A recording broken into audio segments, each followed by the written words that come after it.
네, 오늘 우리에게 주신 하나님의 말씀 함께 읽겠습니다. 역대하 34장 1절부터 8절까지 말씀입니다.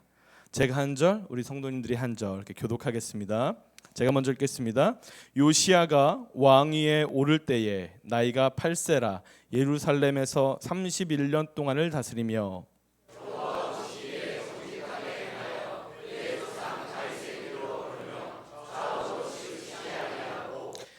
아직도 어렸을 때 곧 왕위에 있은 지 8년 그의 조상 다윗의 하나님을 비로소 찾고 제12년에 유다와 예루살렘을 비로소 정결하게 하여 그 산당들과 아세라 목상들과 아로새긴 우상들과 부어 만든 우상들을 제거하여 버리매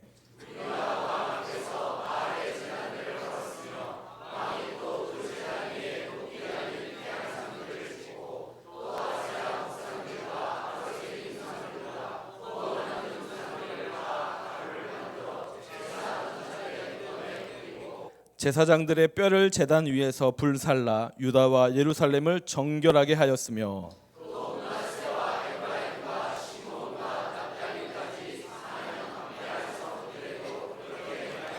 제단들을 허물며 아세라 목상들과 아로새긴 우상들을 빻아 가루를 만들며 온 이스라엘 땅에 있는 모든 태양상을 찍고 예루살렘으로 돌아왔더라.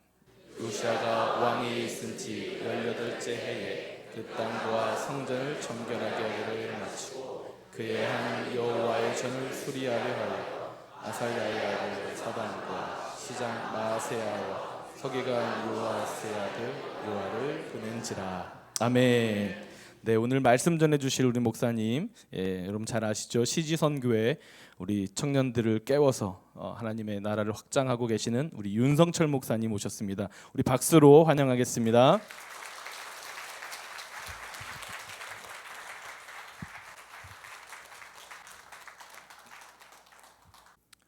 네, 우리 아름다운 꿈의 교회 식구들과 함께 예배할 수 있어서 감사합니다. 제가 제 아내에게 우리 아름다운 꿈의 교회 목사님 그 연구월 갈 때 제가 땜빵하러 간다니까 남들 땜빵 그만하시고 저보고도 좀 연구월 가시라고 하나님께서 목사님의 이런 시간을 통해서 우리 아름다운 꿈의 교회를 향한 하나님의 그 다음 인도하심, 말씀이 임하시고 또 확증되는 시간이 될 수 있도록 함께 기도해 주시기를 축복합니다.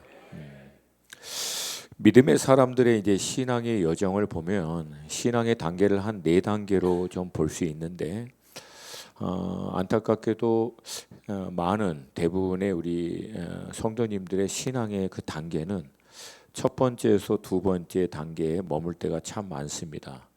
극히 일부가 세 번째 단계까지 나아가고요.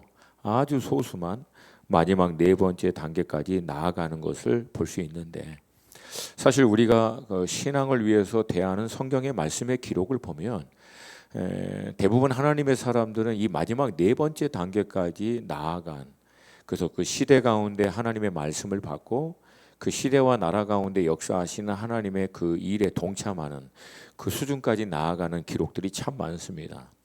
뭐 간단하게 얘기하면 하나님이 그런 기록을 우리에게 주신 이유는 우리도 그런 신앙의 단계까지 나아가기 원하시는 하나님의 마음이신 줄로 믿습니다. 근데 현실은 좀 그렇지 않죠. 현실은 우리가 늘 얘기하는 현실이라고 하는 문제 앞에 갇혀서 하나님이 원하시는 분량에까지 나아가지 못할 때가 참 많은데 여러분 현실을 돌파하는 게 믿음인 줄로 믿습니다. 할렐루야. 그러니까 믿음이 없는 사람은 현실에 매이게 되고 믿음이 있는 사람은 현실을 돌파하여 현실을 뛰어넘어 역사하시는 하나님의 일에 동참하게 되는 줄로 믿습니다. 이 네 번째 단계를 잠깐 좀 간략하게 설명을 드리면요. 이 첫 번째 단계는 부모님이나 아니면 지인 또 배우자 주변의 믿음의 사람들을 통해서 믿음의 그 처음 단계의 인도함을 받는 사람입니다. 그렇게 인도함을 받아서 신앙의 여정을 이제 시작하고 그 안에서 은혜도 누리지만 아직까지는 본인이 신앙에 있어서 주체적 역할을 하는 게 아니라 주변에 있는 사람의 영향을 통해서 신앙을 유지하는 그 수준을 넘지 못하는 분들입니다. 물론 나름대로 복음의 은혜를 통해서 구원의 경험도 있을 수 있지만 핵심은 아직도 본인이 신앙에 이렇게 주체적 역할을 하지는 못하는 단계, 이걸 첫 번째 단계라고 할 수 있습니다.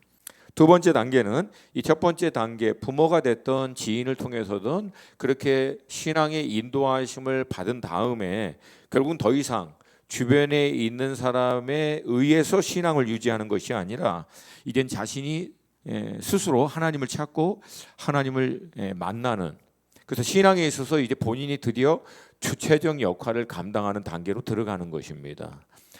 우리 아름다운 꿈의 교회는 이 주체적, 본인이 스스로 하나님 앞에 이제 나아갈 수 있는 그런 영적인 자녀로 성장할 수 있기를 축복합니다.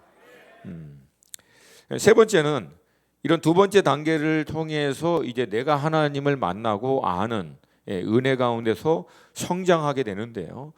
그런 성장을 통해서 신앙을 내 자신의 삶에 국한되지 않고 제한하지 않고 이 은혜를 내 주변에서부터 영향력을 미쳐 놀라운 하나님의 그 은혜를 흘러보내는, 유통케 하는 영적인 복의 근원의 역할을 감당하는 그런 단계가 세 번째 단계라고 할 수 있습니다. 그러니까 나를 통해서 이제 내가 은혜를 받고 서 있는 단계에서 이제 나를 통하여 우리 가정이 살고 직장이 변화되고 이웃이 바뀌고 공동체가 살아나는 그런 단계가 세 번째 단계라고 할 수 있고요. 마지막 네 번째 단계는 그 믿음의 삶을 통한 영향력이 이제 어느 수준에 이제 이르게 되냐면 결국은 나를 통해서 그 주변과 시대를 살고 있는 영혼들이 살아계신 하나님을 대면하고 만날 수 있는 통로가 되고 하나님의 말씀이 그 시대 가운데 임하여 그 말씀을 이루는 단계까지 들어갈 수 있어. 그래서 하나님의 어떻게 보면 시대를 경영하시는 일에 함께하는, 동참하는 그런 삶의 수준까지 나아갈 수 있는 단계를 네 번째 단계라고 할 수 있습니다.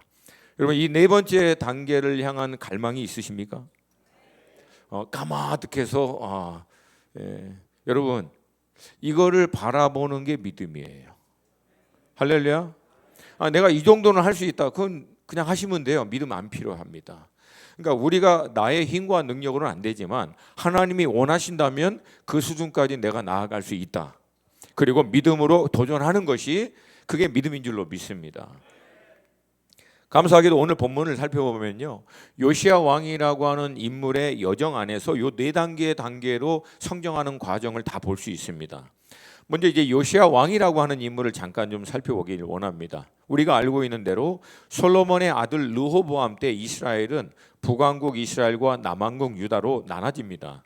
그리고 북왕국 이스라엘은 여로보암이라고 하는 첫 번째 왕에서부터 마지막 왕까지 200년의 역사가 있는데요. 그 200년 역사 가운데 선한 왕이 한 명도 없습니다.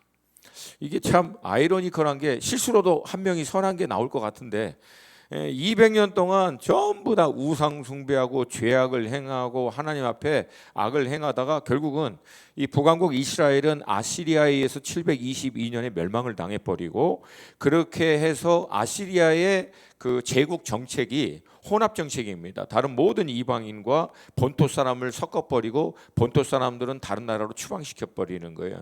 그래서 여러분 나머지 10지파가 없어진 거예요. 지금의 이스라엘을 유대인이라고 부르는 이유는 남왕국 유다 지파만 순수한 유대인의 계통을 지키고 있기 때문에 지금 이스라엘을 유대인이라고 부른 거예요. 근데 남왕국 이 유다도 그거 보면 좀 정신을 차려야 하는데, 물론 남왕국 유다 안에도 선한 왕들이 많이 있었어요. 그럼에도 불구하고 마지막 가서는 오히려 북왕국 이스라엘보다도 더 우상을 행하고 악을 행함으로 결국 멸망의 길로 막 치닫게 됩니다. 그 치닫는 흐름의 한복판에 갑자기 등장한 왕이 요시야 왕입니다. 요시야 왕이 통치하고 난 다음에 네 왕이 일어나지만 그 네 왕은 사실은 다 악한 왕이 돼서 20년 후에 결국 남왕국 유다도 멸망하게 돼요. 그러니까 멸망으로 막 치닫고 있는 남왕국 유다 가운데 요시야 왕이 딱 일어나면서 그 멸망의 어떻게 보면 흐름을 막고 나라를 신앙적으로 개혁하고 새롭게 만든 왕이 요시야 왕입니다. 근데 개인적으로 볼 때는 이 요시야 왕은요, 좀 비운의 왕입니다. 8살에 등극해서 31년을 통치하고 39의 젊은 나이에 결국은 하나님의 부르심을 받아서 남한국 유다 전체적으로도 좀 안타깝고, 왜냐하면 그가 조금만 더 통치했으면 뭔가 더 놀라운 하나님의 은혜가 있을 법도 한데, 근데 성경학자의 관점에 따라 좀 틀리긴 하지만 저도 동의한 관점은 하나님이 남한국 유다를 향한 심판을 이미 정했기 때문에 그 심판이 있기 전에 사랑하는 요시야 왕은 그냥 취했다라고 보는 분들도 많습니다. 어찌됐든 이 요시야 왕의 삶을 통해서 하나님이 우리에게 좀 주시고자 하시는 메시지를 받기를 원합니다. 특별히 오늘 메시지를 통해서 여러분이 좀 나는 그러면 이 네 단계 중에서 어느 단계에 지금 속하고 있는가, 그리고 만약에 우리가 더 나은 다음 단계로 들어가고 정말 하나님이 원하시는 그 그리스도 예수의 장성한 분량, 아멘, 아멘, 영혼들을 하나님과 대면하게 하고 하나님의 말씀이 임하여 그 말씀이 실제적으로 이루어지는 그 삶으로 우리가 들어가기 위해서는 어떠한 과정들 또 대가 지불이 필요한가, 이거를 여러분과 같이 나누기를 원합니다. 가장 먼저 이 요시야 왕이 남한국 유다의 왕으로 세움을 받을 때 그의 나이가 불과 8살이었다라고 성경은 기록하고 있습니다. 우리 같이 한번 좀 볼게요. 오늘 본문 34장 1절과 2절 말씀 한 번 더 읽겠습니다. 1절과 2절 말씀 시작. 요시야가 왕위에 오를 때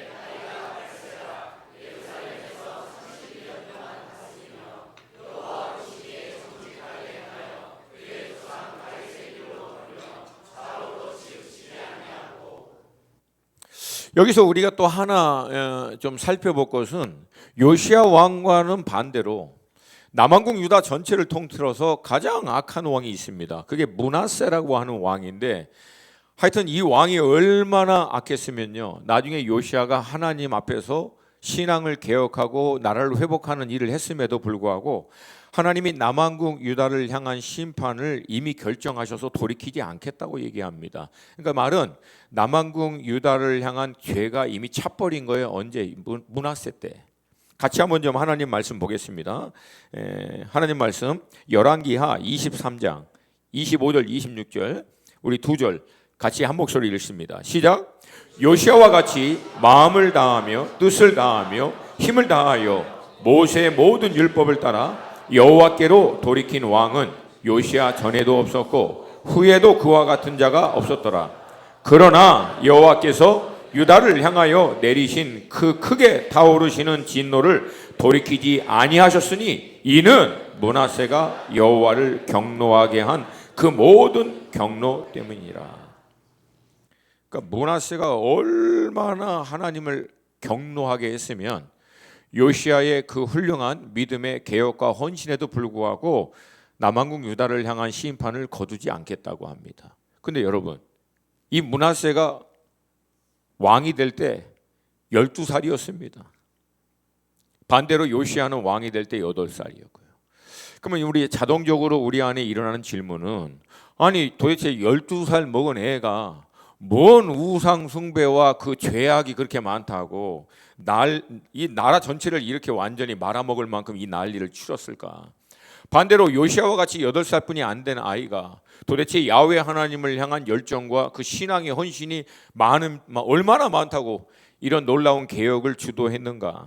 성경은 직접적으로 이 므낫세와 요시야 왕의 그러한 배경에 대해서 직접 언급하고 있지는 않아요. 근데 여러분이 이제 성경을 오래 보시다 보면, 묵상을 깊이 하다 보면 보이는 힌트가 있습니다. 그래서 뭐냐면 이 사무엘 상하, 열왕기 상하, 역대 상하를 보면은 모든 왕들의 이름이 나와요. 누구 다음에 누가 왕이 되었더라. 그 다음에 뭐가 나오냐면 그의 어머니의 이름이 나옵니다. 그러니까 오늘 이 배경에서 우리가 알 수 있는 것은 므낫세와 이 요시야 왕의 배경은 결국은 그의 어머니였다는 거예요. 어머니가 그 영향을 주었기 때문에 한 사람은 나라 전체를 말아먹은 므낫세 왕 같은 사람이 되고, 한 사람은 나라 전체를 회복하여 세웠던 요시야 왕 같은 사람이 된 것입니다. 물론 믿음의 가장은 아버님이십니다. 우리 형제님들, 믿음의 가장은 우리 남성인 줄로 믿습니다. 그럼에도 불구하고 실제적으로 많은 시간과 영향력을 실제적으로 미칠 수 있는 위치에 있는 분들은 어머니가 그렇습니다. 그러니까 히스기야 왕같이 훌륭한 왕 다음에 아들로 태어났던 므낫세가 어떻게 그렇게 악한 왕이 됐는가? 그게 어머니 때문이에요. 그러면 므낫세와 이 아론 같이 아몬 같이 이런 악한 왕 다음에 요시아와 같이 훌륭한 왕이 있었는가? 이것 또한 그의 어머니 때문이다라고 하는 거예요. 그러니까 첫 번째 단계와 함께 저는 이 부분을 좀 강조하고 싶기를 원하는데요. 우리 어머님들, 여러분의 신앙이 자녀에게 그대로 흘러간다라고 하는 사실을 꼭 명심해야 합니다. 아멘입니까? 아멘을 일부러 안 하시는 분이 보여요. 제 눈에는 보여요. 다시 한번, 여러분의 신앙이 자녀에게 그대로 흘러갑니다. 그 부모님의 신앙은 온전한데 자녀는 좀 이상하다. 물론 하나님이 특별히 그 부모님을 향한 하나님의 완전한 계획과 뜻을 이루기 위한 섭리로 연단하기 위한, 훈련하기 위한 과정으로 때로는 자녀에게 어려운 과정들을 통과하게 하시는 예가 있어요. 성경에도 있고요, 역사적으로도 있습니다. 단적인 예로 빌리 그레함 같이 훌륭한 평생을 하나님 앞에 헌신했던 목사님 아들로 태어난 프랭클린 그레함 같은 경우에도 40대 중반까지 모터사이클, 이 갱단 같이 온 나라를 다니면서 이렇게 방황하는 사람도 있을 수 있어요. 근데 지금은 그 빌리 그레함 파운데이션을 이어서 섬기는 사람은 바로 그 프랭클린 그레함이에요. 결국은 돌아온 거예요. 할렐루야, 할렐루야. 그래서 여러분, 자녀들의 신앙을 위해서 여러분 자신만 살 것이 아니라 자녀들을 살리기 위해서라도 우리가 온전한 믿음 가운데, 특별히 우리 어머님들 서 있어야 될 줄로 믿습니다. 신앙에서 제일 중요한 것은 모델이에요.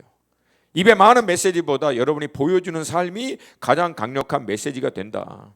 근데 특별히 저는 오랫동안 이제 학부모 세미나도 하고 또 자녀들을 훈련도 해봤지만 제가 내린 결론이 있어요. 저 개인적인 체험에서도 나온 결론이, 우리 어머님들이 자녀들을 볼 때마다 딱 3가지만 잘하시면 돼요. 3가지. 자, 따라서 하세요. 첫 번째, 당혹스러워라. 이렇게 안 따라하세요. 자, 첫 번째, 기도하는 어머니가 되자.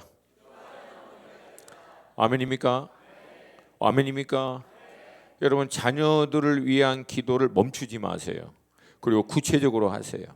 그리고 내가 원하는 대로 기도하지 마시고 하나님의 뜻이 자녀들의 삶 가운데 이루어지도록 기도하세요. 할렐루야.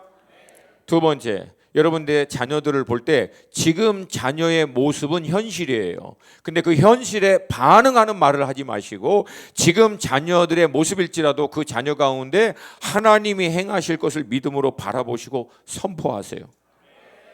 믿음이 없는 사람들은 현실에 대한 반응을 합니다. 근데 믿음이 있는 사람들은 현실을 뛰어넘어 역사하실 하나님의 일들을 보고 바라보고 믿음으로 선포합니다. 할렐루야.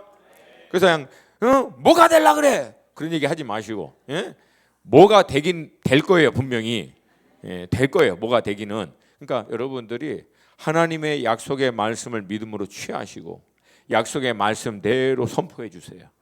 아멘입니까? 할렐루야. 계속 선포하셔야 돼요. 그리고 세 번째, 여러분의 자녀들을 사랑해 주셔야 합니다. 우리는요, 하나님 우리 자녀를 좀 사랑해 주세요. 제가 바꾸겠습니다. 아니, 바뀌었어. 내가 자녀들을 사랑하는 거고요, 하나님이 자녀들을 변화시키는 겁니다. 나의 사랑을 통해서. 우리 중 어느 누구도 한 인생을 바꿀 수 있는 사람은 있다 없다? 없어요. 하나님이 나를 통해서 그 영혼을 바꿀 수 있는, 우리는 통로가 되는 거지 내가 주체적으로 어떤 한 인생을 바꿀 수는 없어요. 근데 하나님이 나를 통하여 내 자녀를 바꿀 수 있도록 나는 뭐 한다? 기도한다. 믿음의 말로 선포한다. 사랑해 준다. 끝까지 오래 참으며 품어낸다는 거예요. 아멘입니까? 여러분, 저희 집에도 아들이 2명이 있어요. 저는 이제 특별히 알다시피 사역의 특성상 여러 청년들, 대학생들 집회하고 헌신시켜서 그들을 훈련하여 선교로 보내고, 남의 집 자식들은 변화를, 제가 지금까지 변화시킨 거 1000명이 넘어요. 헌신시킨 사람도. 근데 우리 집 가면 미전도 동족 같은 아들이 2이 있는 거야. 견고한 진과 같은. 제 마음이 어떻겠어요? 힘들죠. 아니, 물론 잘하고 있어요. 또 나름대로 잘하는데 제가 볼 때는 아직 부족한 거죠. 근데 여러분, 그거에 대고 제가 막 까겠습니까? 하고 싶죠. 감정은 그렇고 입에서 나오고 싶은데 여러분, 믿음으로 반응하는 거예요. 하나님 반드시 너를 만나 주실 거야. 하나님 너를 통해서 놀라운 일을 행하실 거야. 주님을 깊이 만나게 될 것이고 하나님이 너를 향한 계획을 반드시 이루실 거야. 엄마가 아빠가 너를 위해서 20년을 기도했기 때문에 하나님은 믿음의 강구를 통해서 역사하실 것을 믿어. 놀라운 하나님의 사람이 될 거야. 어느 날 우리 둘째 아들이 막 닭 키우겠다고 그래서 막 어마어마한 닭의 군대를 갖고 있는 군대 장관이 될 거야. 매일 200마리 키우면은 일주일에 한 마리씩 잡아먹어도 메인테인이 돼서 자기는 앞으로 닭 농장 갔다 오니 닭 키우겠다는 거예요. 마음이 얼마나 힘들 거예요, 이게 제가. 근데 여러분, 믿음으로 선포하는 거예요. 그래, 200마리 닭을 키우는 군대 장관이 되라. 너 때문에 매일 우리가 프레시한 에그도 먹고, 뭐 일주일에 한 마리씩 잡아도 된다니까. 그냥 얘기하는 거예요, 그냥 믿음으로. 나중에는요, 뭐 별걸 다 한다 그러는 거예요. 지금은요, 그림 그려요. 예술가 하시겠다고. 아잖아요. 미래가 보이냐 대충. 그 먹고 살 일이 막 까마득하고, 과연 그림으로 무슨 하나님의 소명을 발견하고 하나님의 뜻을 이룰까? 저한테는 그림이 안 그려져요. 근데 제가 믿음으로 그냥 한 거예요. 오케이, 그러면 지금부터 너의 닉네임은 피카소 윤이다. 피카소 윤. 피카소 윤. 크게 되라. 사람들이 네 그림 보고 치유받게 하고 귀신이 떠나가게 하고 돌파가 되고 성경적 가치가 그림을 통해서 흘러가는 그런 사람이 되라. 할렐루야. 하는 거예요. 언제까지? 하나님께서 그 영혼을 만져주실 때까지. 하나님께서 그 영혼 가운데 역사할 때까지 나는 사랑하고 인내함으로 믿음으로 선포하고 계속 기도하는 거예요. 할렐루야. 이와 같이 믿음으로 이제 들어가는 분들에게 있어서 정말 중요한 것은 여러분들이 그 모델 역할을 통해서 그들이 처음 시작하는 믿음의 모든 기초, 신앙이라고 하는 것은 저런 거구나 라고 하는 것을 우리 아름다운 꿈의 교회 성도를 통해서 인도함을 받는 자들이 도전받기를 주님의 이름으로 축복합니다. 할렐루야. 할렐루야.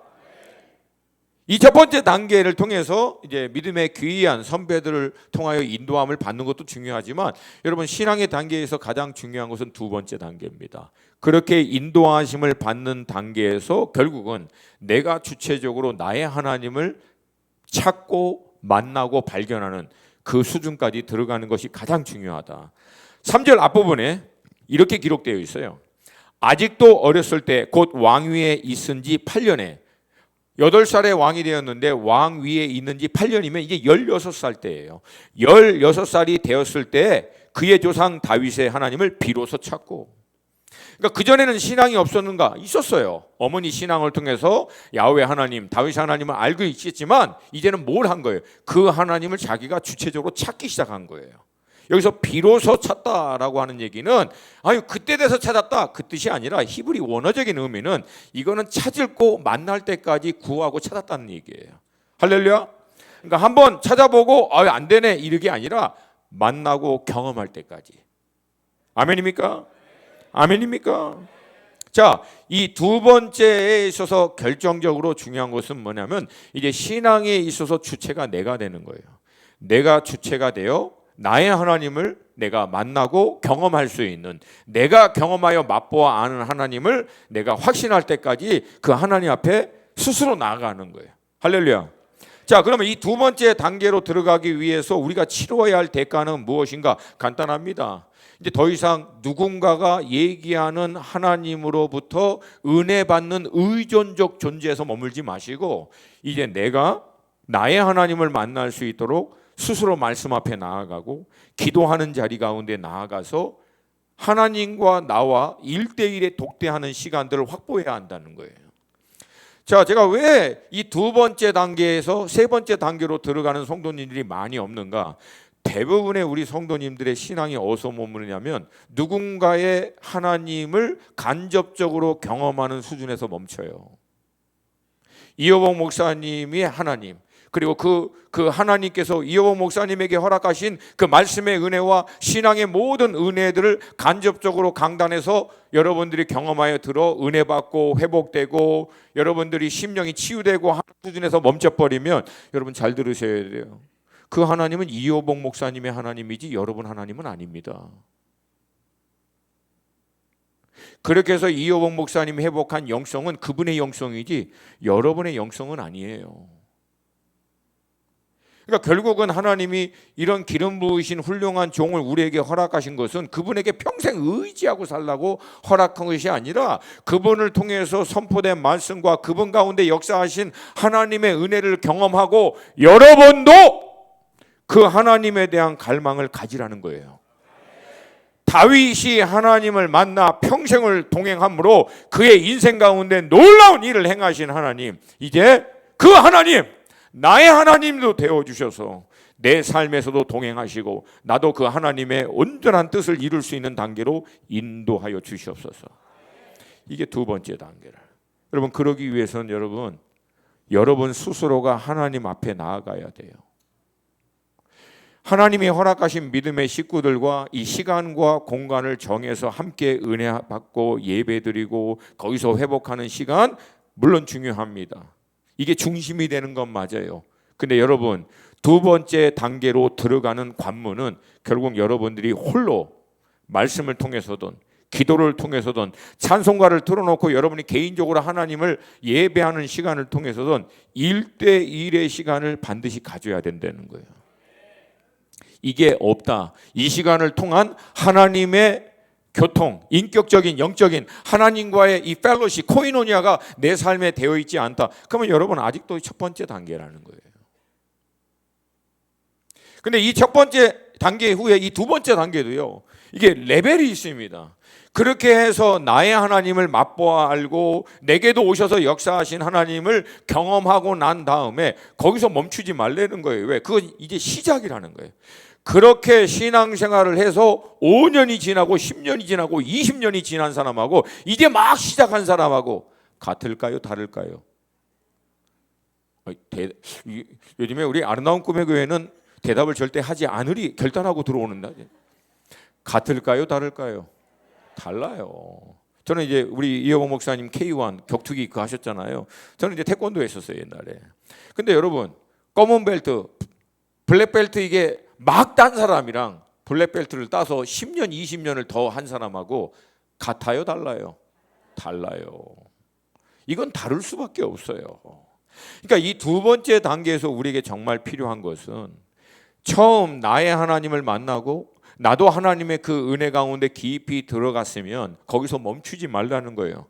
더 들어가시고 더 사모하시고 더 갈망하시고 더 경험하시고 하나님을 아는 지식에서 더 자라가시라는 거예요. 여기서 하나님을 아는 지식은 인포메이션 아니라 그랬죠. 거기서 얘기하는 지식은 경험적 지식을 얘기하는 거지 이론적으로 머리로 알고 있는 게 아니라는 거예요. 내가 하나님을 말씀을 통해서 기도를 통해서든 삶의 현장을 통해서든 나의 하나님으로 체험하여 개인적인 확증으로 아는 하나님 안에서 자라가는 거예요.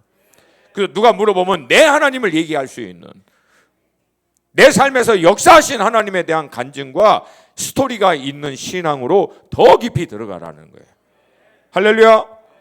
할렐루야. 그러면 여러분 대가지불이 무엇일까요? 하나님 앞에 머무는 시간을 확보하기 위한 대가지불을 하셔야죠. 하나님 안에 홀로 머물 수 있는 시간을 확보하지 않으면 이 두 번째 단계에서의 역량은 제한될 수밖에 없어요.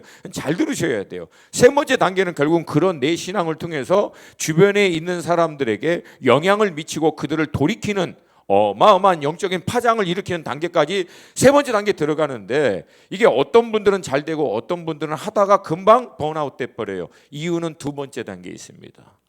두 번째 단계를 통해서 주님을 알고 깊이 경험하고 그분의 은혜 가운데 깊이 들어간 사람은 세 번째 그 영향력을 미칠 때 금방 번아웃 안 돼요. 왜? 계속해서 그것을 흘러보낼 수 있는 내공의 영적인 충만함이 있기 때문에. 근데 그 두 번째 단계를 가볍게 한 사람은요, 세 번째 단계에 영향력을 주려고 하다가 금방 지쳐버려요. 그리고 본인들도 경험해. 말하고 전도한다고 섬긴다고 하는데 반응이 시큰둥해. 뭔가 영적인 힘이, 권위가 내게 없는 거예요. 왜 그래요? 두 번째 단계입니다. 깊게 안 들어간 거예요. 하나님의 강력한 성령의 기름 부으심이 충만할 수 있는 수준까지 안 들어간. 그러니까 세 번째 단계에서 봉사하다가 금방 지치고 시험 들어. 누가 말 한마디 해도 실족해. 왜 그래? 간단합니다. 그만큼 내공이 안 쌓여 있다는 거예요. 그러면 그런 사람은 어떻게 해요? 세 번째 단계로 더 나가기 전에 빨리 두 번째 단계에서 더 깊이 다지고 준비되고 충만함을 받는 것에 집중해야 한다라고요. 동의하십니까? 어렵지 않죠? 충분히 이해하시죠? 할렐루야. 이 두 번째 단계 가운데 놀라운 은혜가 있기를 축복합니다. 근데 이 두 번째 단계에 우리에게 있는 딜레마가 있어요. 그것은 뭐냐면 어떤 사람은 상대적으로 굉장히 개인적인 하나님을 만나고 경험하고 그 은혜 가운데 들어가는데 아주 잘 돼. 별 어려움 없이 쑥쑥 들어가고 막 은혜도 받고. 여러분 그런 분들 가끔가다 보죠.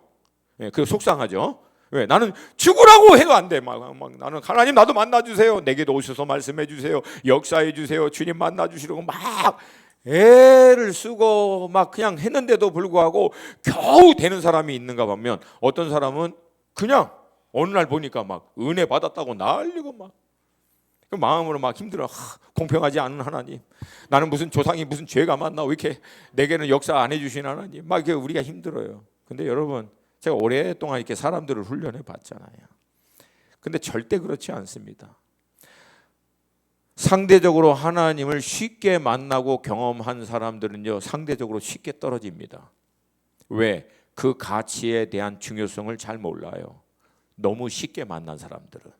근데 반대로 정말 죽을 똥 살 똥에서 겨우 하나님을 맛보아 알고, 아 주님이시구나, 내게도 오셔서 역사하시고 만나주시는구나, 이거를 정말 어마어마한 대가 지불해서 겨우 그 은혜 가운데 들어간 사람들은 쉽게 떨어질까요? 안 떨어질까요?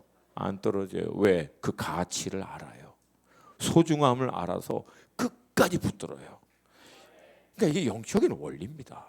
그러니까 너무 무난하고 쉽다고 해서 할렐루야 축복받은 인생 절대 그렇지 않아요. 너무 막 힘들고 어렵고 고난이 많고 주님 한번 만나는 거, 주님을 뜨겁게 경험하는 거 왜 이렇게 힘들어? 우리 조상이 도대체 뭔 문화세 조상이야? 왜 이렇게 어려워? 라고 할 필요가 없다는 거예요. 왜? 그렇게 한 사람들은 오히려 더 믿음의 반석이 깊게 내려가고 있는. 할렐루야. 할렐루야. 근데 결론은 누구보다도 우리 한 사람 한 사람을 아시는 주께서 가장 좋은 길로, 완전한 길로 인도하실 것을 믿습니다. 그래서 그 사모함을 끝까지 유지하여 더 깊이 들어갈 수 있기를 축복합니다. 여러분 다른 모든 부분에서는 여러분에게 자족하는 마음이 있어야 돼요. 늘 감사하고, 뭐 집이 있던 없던, 전세든 월세든 자동차가 굴러가던 뭐 어쩌든 간에 모든 영역에서 여러분 늘 감사하세요. 감사는 더 큰 하나님의 축복으로 나아가는 문이라 그랬어요. 문. Thanksgiving heart is the door. 그 감사하는 그 마음은 문이에요. 문. 더 큰 하나님의 예비하신 축복으로 들어가는 문이에요. 할렐루야. 그래서 입에 제발 원망, 불평, 짜증 이거 하지 마시고 주님 감사합니다. 주님 감사합니다. 주님 찬양합니다. 주님 감사합니다. 주님 기뻐합니다. 반응이 다음에 또 오라 그랬는데 내가 안 올 수가 있어요. 예, 다시 한번 감사합니다. 찬양합니다. 주님 기뻐합니다. 주님 영광 받으세요. 할렐루야. 이걸 늘 하시면 그 하는 말에 내 영이 선포를 받는 거예요. 그럼 계속 반복되는 거죠. 근데 여러분 다 감사하고 자족하지만 여러분이 자족하지 않아야 될 유일한 한 영역이 있어요. 그것은 영적인 부분입니다. 영적인 부분에서는 만족하지 마세요. 더 갈망합니다. 주님 더 원합니다. 주님 더 원합니다. 주님 더 인도하여 주시옵소서. 할렐루야. 그걸 통해서 이 두 번째 단계 가운데 여러분의 영적인 역량과 기름 부으심과 그 능력이 충만해져서 세 번째 단계에서는 그 파장이 미치는 영향력이 차원이 다를 수 있는 자들이 되기를 주님의 이름으로 축복합니다. 말씀드린 대로 자신의 하나님을 경험하고 그 안에서 확신 가운데 자라고 되는 것이 이제 어느 정도 때가 되면은 하나님은 세 번째 단계로 인도합니다. 오늘 본문에 보면은요, 요시야도 20세 때부터 결국 이 세 번째 단계로 들어갑니다. 3절 후반부 제 12년에 그러니까 요시야가 통치한 지 12년이면 그의 나이가 20세입니다. 20세 때 유다와 예루살렘을 비로소 정결하게 하여 그 산당들과 아세라 목상들과 아로새긴 우상들과 부어 만든 우상들을 제거해 버리매, 그렇게 요시야가 자기 자신의 신앙에서 자라다가 이제 그 준비된 영향력을 나라 전체에 확산하다 보니까 4절 초반부에 이렇게 시작합니다. 무리가 왕 앞에, 결국 백성들 전체가 함께 일어나서 남왕국 유다 안에 있는 우상과 모든 죄악들을 척결하는 일에 나라 전체가 함께 일어나는 일들이 일어난 거예요. 요시야 개인의 왕을 통해서 나라 전체가. 물론 우리는 요시야처럼 왕의 그 역할과 위치에 있지는 않아요. 그럼에도 불구하고 우리가 온전히 준비되면 우리의 신앙을 통해서 그 영향력은 가장 먼저 우리 가정에게, 할렐루야, 우리 친척에게, 직장의 현장과 사업의 현장 가운데, 우리 자매님 같은 경우에는 이웃들에게, 알고 있는 동창들에게까지, 또 공동체 안에 그 영향력이 확장될 줄로 믿습니다. 말씀드린 대로 저희 집안은 영적으로는 여러분 그 흙수저예요. 흙수저.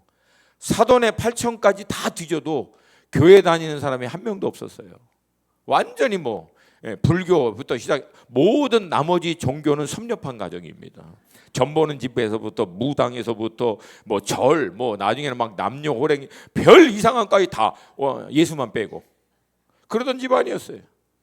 지금도 기억나요. 아버님 몸이 아프니까 돼지 머리 들고 막 무당이 우리 집 막 위층에서부터 아래층까지 하는데 그 뒤 따라다니면서 비나비나이다. 제가 그때 고등학교 1학년인데 그거 보면서 제가 참 기가 막히더라고. 왜?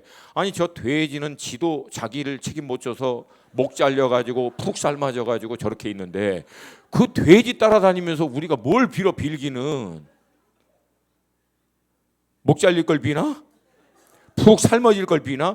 그러니까 이게 보면서 기가 막힌 거예요. 내가 보니까 이게 종교라고 하는 게 나무 깎아서 놓고 나무 위에 앞에다 이렇게 띠 둘러가지고 성황당 시인은 뒷산 바라보고 달 바라보고, 달 거기 계세요. 그냥 아무것도 안 해. 뭔 얘기하려다가 갑자기 여기까지.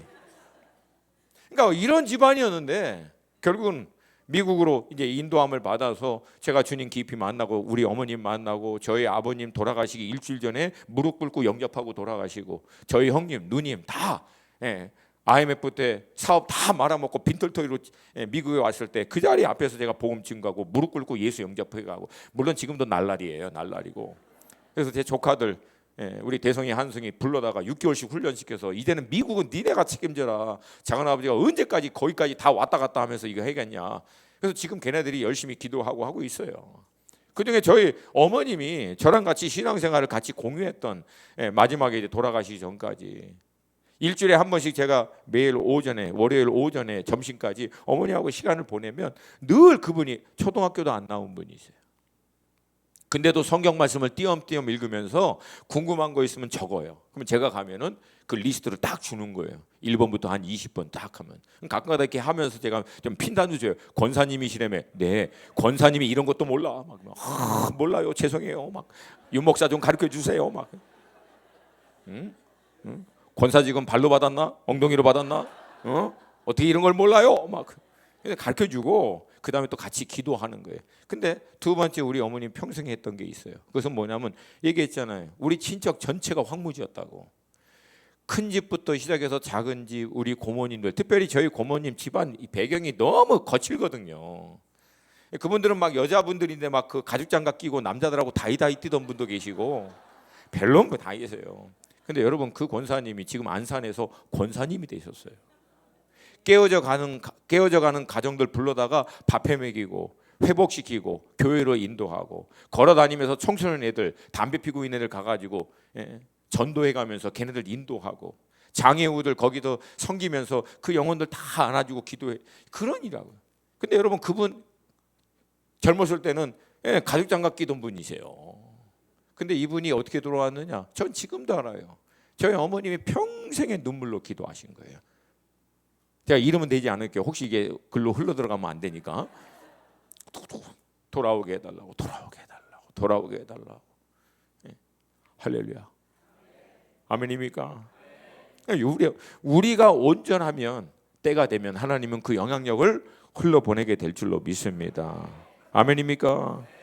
저는 여러분들에게 특별히 좀 도전드리고 싶은 것은, 여러분, 우리 신앙의 역량에 따라서 그 열매는 나타납니다. 어쩔 수 없어요. 어쩔 수 없어. 예수님께서 나무는 무엇으로 알 수 있다고? 나무가 이파리가 파릇파릇하고 무성하면 그걸로 나무를 알 수 있다고 얘기했습니까? 가지가 막 휘황차면, 여러분 잘 들으셔야 돼요. 신앙이 성숙하고 잘 될 수 있기 위해서 하는 과정과 신앙 자체가 성숙하고 온전하다라고 하는 것을 평가하는 거하고는 달라요. 쉽게 얘기할게요. 기도 열심히 하고 예배 잘 드리고 말씀 많이 보고 이게 봉사 열심히 한다고 해서 신앙이 좋느냐? 아닐 수 있어요. 그거는 온전한 신앙으로 나아가는 과정입니다. 그러면 이 사람의 신앙이 정말 성숙하고 온전한 것이다 라고 하는 것은 무엇으로 알 수 있는가? 딱 두 가지예요. 첫 번째, 성령의 열매, 그 사람 자체가 변한 거예요. 할렐루야. 예수와 같이 온전히 변화시킨 거예요. 아멘입니까? 두 번째, 그분을 통해서 잃어버린 영혼들이 주님께 돌아오는 거예요.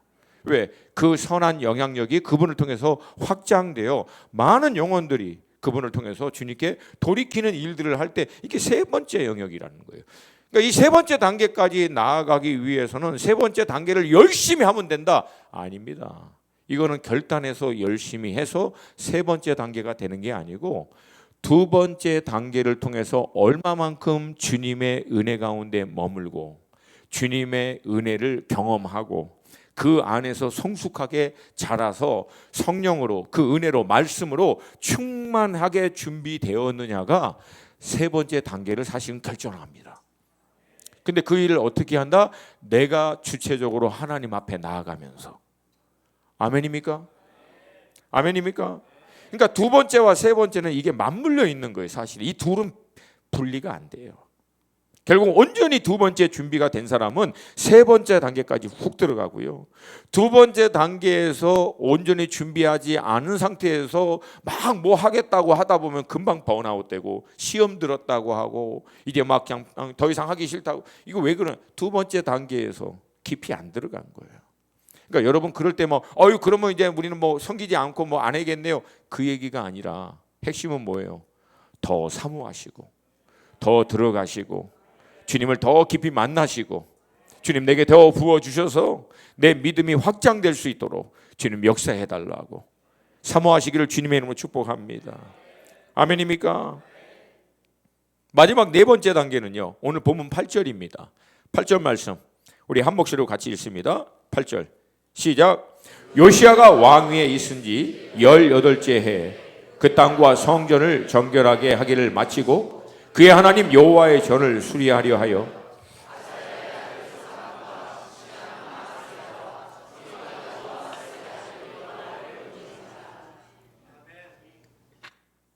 그러니까 18째 해라는 얘기는 요시야 왕의 나이가 26살 때라는 거예요.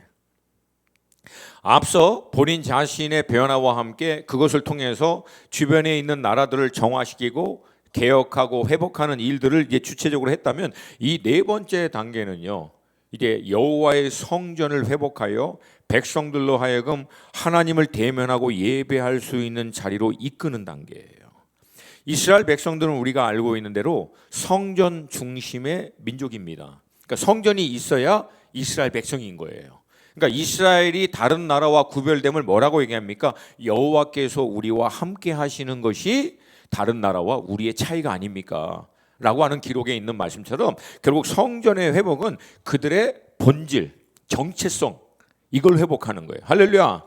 그리고 그 성전을 통하여 백성 전체가 하나님을 깊이 만나고 예배하고 찬송하는 가운데 이스라엘의 찬송 가운데 거하시는 여호와, 그 찬양과 예배가 열릴 때 결국 하나님이 임해버리는 거예요.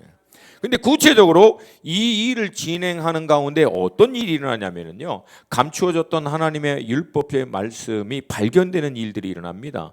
역대하 34장 14절 말씀, 14절 말씀 우리 같이 한 목소리로 읽습니다. 14절 시작.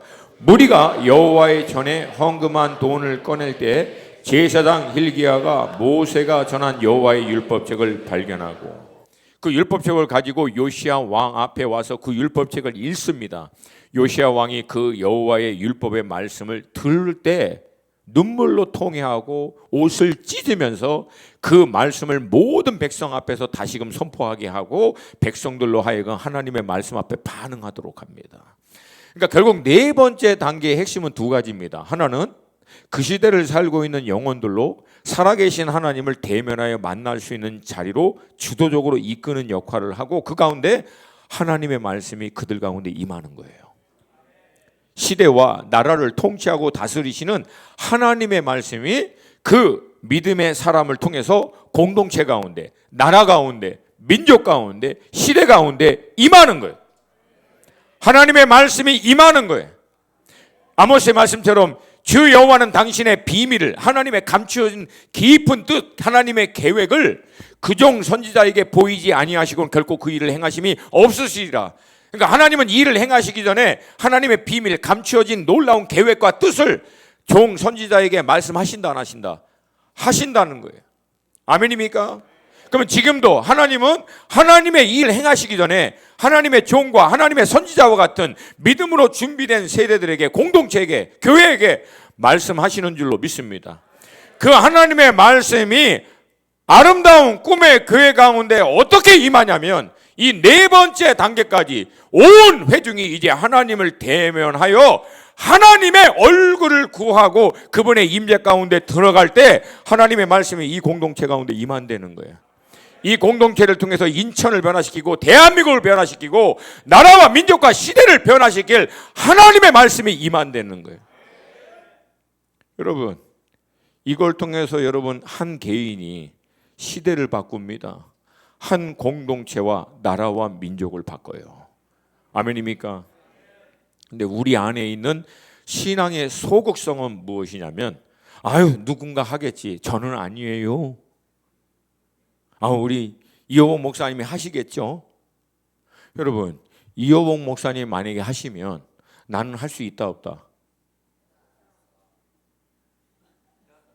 여지껏 그거 할 수 있다라고 얘기하려고 이렇게 떠들었는데 이호복 목사님이 그렇게 할 수 있으면 나는 할 수 있다 없다? 이호복 목사님이 그렇게 하시는 걸 여러분에게 왜 보게 하신 거예요?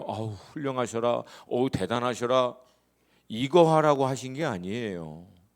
여러분에게 하나님이 이 기름 부으신 종을 세워주신 이유는 여러분들로 하여금 이호복 목사님의 하나님, 이제 나의 하나님도 되어 주시옵소서. 그가 기도 가운데 하나님의 음성을 듣고 하나님을 만나고 경험하고 나라와 민족을 향한, 다음 세대를 향한 하나님의 말씀을 받고 그 일에 쓰임받는 것처럼 이제 나도 나의 하나님 만나고 내게도 하나님의 말씀이 임하고 역사하는 그 신앙으로 이끌어 주시옵소서. 할렐루야. 이게 침노잖아요. 이게 침노하는 믿음 아닙니까? 아멘입니까?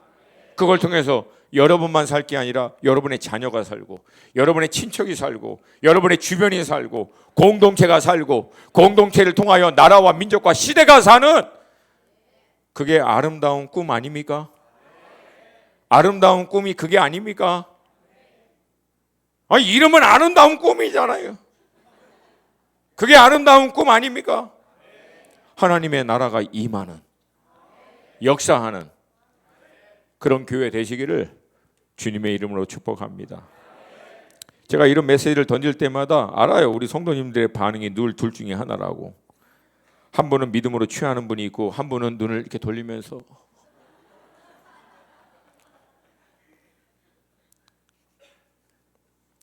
여러분, 내가 할 수 있으면 믿음이 왜 필요합니까? 그냥 하면 되지. 내가 할 수 없지만 하나님이 그렇게 말씀하신다면 하나님 저를 통해서 하나님 그렇게 역사하여 주시옵소서. 그게 믿음 아닙니까? 그리고 하나님이 네 번째 단계로 우리 힘으로 나가는 게 아니에요. 우리는 나아갈 수 있도록 하나님이 우리에게 요청하시는 믿음의 인도하심을 따라가면 하나님이 주체가 되셔서 우리를 이끌어 주신 줄로 믿습니다. 그래서 여러분, 더 이상 의존적 신앙이 아니라 내가 주체가 되기 위해서는 말씀 앞에 내가 나가면 되는 거고, 기도하는 자리 내가 스스로 나가면 되고, 할렐루야. 그 세 번째 단계로 깊이 들어가기 위해서는 그 시간을 한 번 하고 멈추는 게 아니라 1년이 됐든 2년이 됐든 오랜 동안 지속함으로 내 안에 영적인 내공이 충만함이 기름 부으심이 꽉 차서 그 영향력이 흘러가 때가 되면 하나님께서 결국은 나를 통하여 이 시대 가운데 하나님이 행하실 말씀을 음성을 들려주시고 그걸 놓고 아니 목사님 제가 이제 나이가 60이 넘고 70이 넘었는데 하나님의 말씀이 임한다고 내가 무슨 열방과 나라를 바뀝니까? 기도하시면 되잖아요. 하나님의 경영을 위해서 여러분들이 여기서 함께 기도함으로 동참할 수 있잖아요. 할렐루야, 할렐루야. 그런 일 가운데 구체적인 기도 제목을 놓고 하나님의 경영에 함께 기도로 동참하는 것이 될 수 있고 그 일을 감당해낼 수 있는 우리 다음 세대가 일어나는 일을 위해서 저는 우리 다음 세대를 위해서 중보합니다. 그들을 먹이는 일을 하겠습니다. 그들을 섬기는 일을 하겠습니다. 여러분 우리가 믿음으로 얼마만큼 보고 있고 믿음으로 취하느냐에 따라서 그 인생은요 자기 개인의 영역에서 갇혀버리는 인생이 되던가 아니면 본인이 상상할 수 없는 믿음의 분량에까지 나아가느냐. 이건 믿음입니다. 믿음입니다. 여러분 가운데 이 믿음의 증폭과 확장이 있으시기를 주님의 이름으로 도전드립니다. 괜찮으시면 다 함께 자리에서 일어나서 우리 마지막으로 함께 기도하고 마쳤으면 좋겠습니다.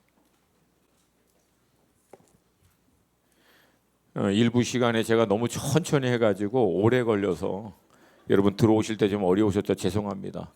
그래서 이제 너무 빨리 하다 보니까 숨이 차요 지금. 이건 빠른 시일 내에 이게 끝내야 되니까 중간에 몇 가지 좀 빼고 또 어찌됐든 하나님이 우리에게 필요한 모든 말씀을 주신 줄로 믿습니다. 여러분 결국 이 모든 시작은요 우리 안에 갈망입니다. 갈망. 제가 우리 청년들 늘 도전하면서 던지는 말이 그거예요. 여러분 괜찮으시면 저를 따라할 수 있겠습니까? 괜찮으시죠? 나의 갈망이 나의 미래다. 어렵지 않아요. 여러분 지금 뭘 갈망하십니까? 여러분이 지금 마음 가운데 생각 가운데 갈망하는 그게 여러분의 미래의 모습입니다. 만약에 여러분의 이 영적인 네 번째 단계 하나님을 대면하고 하나님의 말씀이 임하여 시대 가운데 하나님의 일에 동참하는 삶이 나의 갈망입니다. 그러면 그게 여러분의 미래예요. 근데 만약에 신앙을 통해서 놀라운 구원의 확신과 하나님의 나라의 소망을 갖고 있음에도 불구하고 여러분의 모든 갈망이 여전히 땅에 매여 있으면 여러분 미래는 땅입니다.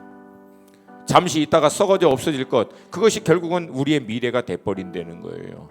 여러분 땅에 매여 있는 우리의 시선, 마음, 생각 이것을 하나님의 나라로 돌리시기를 도전드립니다. 도전드립니다. 그렇게 할 때 땅에 있는 이 모든 것은 하나님이 더하여 주신다고 얘기합니다.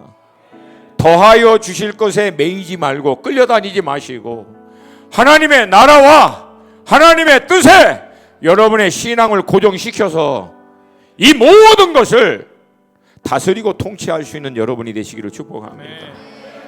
여러분 안에 이 갈망이 있으십니까? 우리 안에 둘 중에 이 갈망을 향한 거룩한 불, 이 불이 꺼지면 안 돼요, 여러분. 영성이라고 하는 건 이 불을 유지하는 겁니다. 그리고 이 불을 더 확장시키는 거예요. 할렐루야, 할렐루야. 말씀을 먹고 기도를 통해서 성령의 기름 부으심을 통하여 이 불이 더 활활 타게 하는 거예요. 아멘입니까?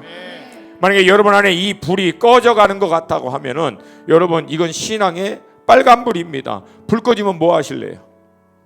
주님을 향한 갈망이 표현하는 것이 나의 신체 컨디션에 따라 나이가 드신 분들은 조금 덜 할 수도 있어요. 젊은 것처럼 막 소리 지르고 막 이렇게 활동적으로 못 할 수 있어요. 그러나 여러분 불이 있느냐 없느냐는 명확합니다. 명확합니다. 젊었다고 불이 있는 게 아니라 나이 들었다고 불이 꺼진 것이 아니에요. 불이 붙어 있는 사람은 불이 붙어 있는 사인이 보여요. 왜? 그 안에 갈망이 있거든요. 할렐루야. 하나님 내 안에 이 불이 새롭게 일어나게 하여 주시옵소서. 이미 붙어 있는 분들은 거기서 멈추지 마시고 이 불이 확장되게 하여 주시옵소서. 더 활활 타오르게 하여 주시옵소서. 갈망합니다. 원합니다. 그 높은 단계로 들어갈 수 있도록 주님 우리 아름다운 꿈의 교회 사용하여 주시옵소서. 인도하여 주시옵소서. 두 손 들고 우리 함께 주님 앞에 기도할 때 여러분 잠깐만, 이 두 손 드는 이유가 뭔지 아세요? 이거 그냥 하라는 게 아니에요. 성경에서 두 손을 들 때는 여호와를 찬양할 때, 또 하나는 하나님 앞에 서렌더 할 때, 항복할 때 제 삶을 주님께 맡겨드립니다 라고 하는 마음의 결정을 외적으로 표현하는 거예요. 여러분, 신앙은 표현입니다. 동의하십니까? 표현하지 않는 신앙 아무 의미 없어요. 저 하나님 사랑해요. 근데 표현 안 해, 실천을 안 해. 여러분, 그거 의미 없습니다. 그러니까 여러분, 성경적으로 사는 거는, 온전한 신앙은 말씀대로 하는 거예요. 동의하십니까? 동의하십니까? 이 시간 우리 두 손 들 때 의미가 뭐라 그랬어요? 하나님께 항복하는 거라고, 하나님께 내 삶을 전적으로 맡겨드리는 거라고. 그리고 뭐라고 기도합니까? 여호와여 우리에게 불을 부어 주시옵소서. 새로운 갈망의 불을 부어 주시옵소서. 새 은혜를 부어 주시옵소서. 갈망하는 자에게 부어 주실 줄로 믿습니다. 주님의 이름 세 번 부르고 기도합니다. 주여! 주여! 주여! 오늘 들었던 이 말씀이 듣는 말씀에서 끝나지 않고 여러분들의 삶에 살아내는 말씀으로 생명력 있는 말씀이 될 수 있기를 주님의 이름으로 다시 한번 축복합니다. 온 하늘